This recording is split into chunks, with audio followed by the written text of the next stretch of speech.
So I don't think he needs an introduction. He's the past chair of the Chamber of Commerce. Some of you don't know he's the treasurer of the Bass Museum. So speaking of all those businessy things that we have to do, Alan helps us keep everything in order, and that's fine. So we're in good hands. My question to you, or do you have something to say before I ask you a question? No, go ahead. Okay. My question to you is, if I'm a person who's never purchased art and is not a member of a museum, how do you think we could go to Untitled Art Fair and feel comfortable and get some guidance? Maybe you'll need Jeff's help with this. Yeah, I'd like to hear Jeff say something. I think that's... I look at it from a board member perspective and things that we talk about, you and I and also the board, as how do we keep it local, keep it within the city limits, but also have a local feel to it. That's the goal of the deal. Well, and to touch on that a little bit more, there's lots of ways that we can do that. You know, we will and are going to be leading tours. And there's an artistic director named Omar Lopez Chayo, who was born here in Miami, now lives in New York. He's curating the whole show, and he really it's a lot of his vision. And he's going to be working with also Miami artists here, doing studio tours over in Linwood. We're going to be looking at special projects that we're going to be placing around the city. So we're very eager to do the educational component. We love the leading tours, obviously, with you guys, with the Bass, with the other museums. And really, you know, again, the idea, all the way down to what Tara's talking about, the design of creating this space that everybody can really feel comfortable coming to and really wants to be a part of. Alan, do you have anything to add? No, I think Jeff defined the vision well. Getting us back to your question as to how do you make you feel comfortable. I think Jeff's, just so you know, Jeff and I have been friends for many years, and I've really made an effort to really introduce him around town and really engage with Jeff and with the chamber and really creating local partners. Something that we discuss here and also Jeff and I discuss is that over the years as Art Basel, and Terry alluded to it, as Art Basel is coming to town and the art scene's been defined a certain way, basically Miami becomes a venue as to what's happening here versus the locals being able to engage. And I guess Jeff's idea was always, how do I create a fair, but not so much a fair, something different where the local community, local partners could all participate. And I think the big question that we always get challenged and gets brought up with the board is people who want to collect and people who want to get involved in the art scene and not feel stupid. And so that's really what Jeff's mission is here as he opens the idea of Untitled Art Fair. Also Sylvia, as it relates to the Bass, getting people engaged. We do an annual fundraiser every April that really engages the community. And we're going to be doing something with the Bass and the art fair on Monday, and also something on Tuesday with the chamber to really bring all of us into the process. But yet looking at art and galleries, and like Jeff says, I produce art fairs and this is my industry, but I bring in a curator who then defines the quality of art as to what the world wants to see. And what makes Untitled a little bit unique is it's almost like a biennial meets an art fair. It's still commercial, Biennial, but it's curated by one single curator rather than voted on by committee. Sometimes, obviously, when the committees and politics and things like that, we're really giving all the authority to this one curator to be able to go out internationally, select somewhere between 50 and 60 galleries, and really curate a world-class incredible show. So I think we must add that part of our relationship comes in with the educational portion. We will be preparing programs for our members to go not only to Untitled, but because we have that special event on Monday, where we're going to be leading tours there and in Art Basel as well. So joining a museum is also a good way to sort of have a guided introduction to what the art world is.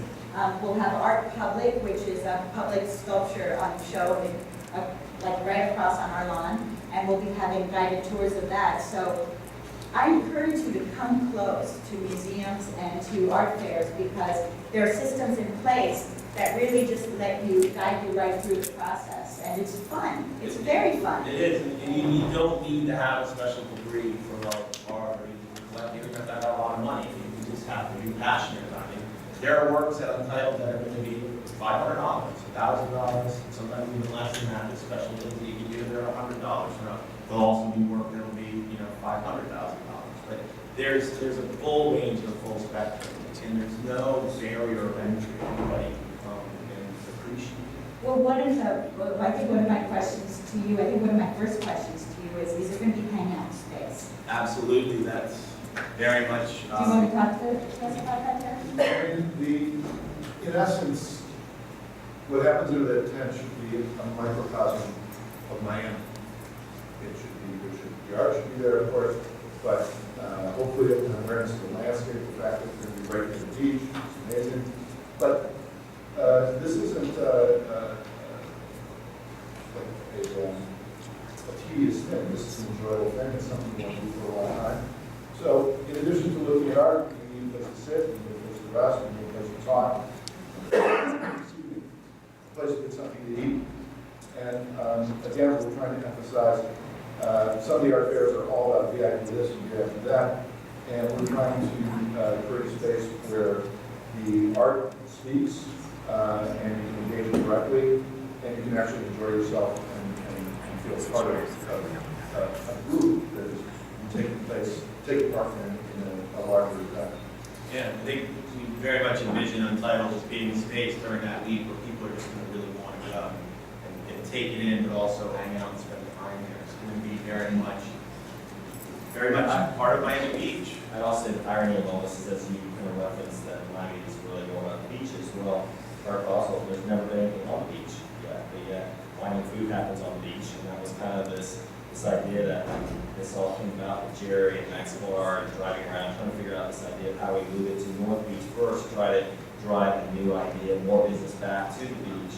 This is when Jeff saw the Wine and Food Festival tents and the light bulb went on for everyone, and saying, okay, why don't we bring this to a new venue for our Basel, but really an old venue that happens all the time throughout the year.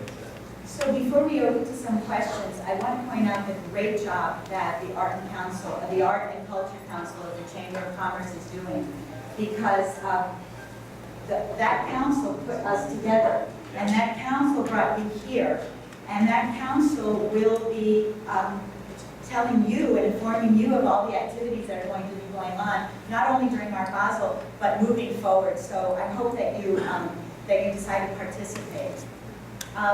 Any questions? So yeah, why don't you talk also with the group here as to why does the Bass Museum present what it presents, as for example, also the exhibition upstairs, but why do you, for example, you can also talk about what's coming up for a Basel. How do those exhibitions make it to where they are in this museum, but also during prime time, which is our Basel?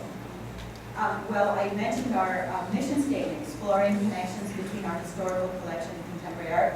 I'm not sure if you know that the Bass Museum owns a historical collection. I mentioned the Egyptian gallery, and of course the tapestry and Botticelli, and the altarpiece, the Van Halen altarpiece.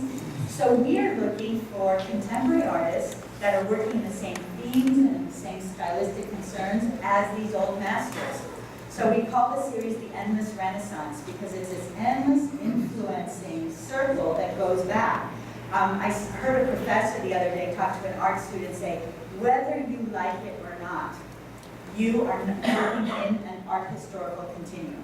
The fact that you pick up a brush or a pencil and start painting. So it's part of an inheritance of a whole bunch of people that have been creating since the prehistoric age. So we're looking at those connections. What are contemporary artists doing now that are influenced by this?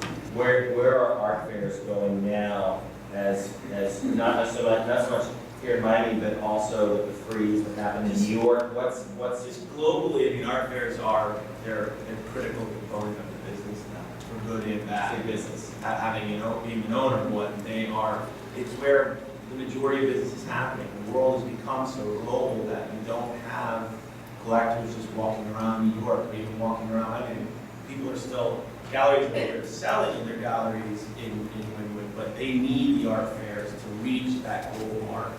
Obviously, they need more support here locally, but the art fairs are critically important globally. They're really the business centers of the art business.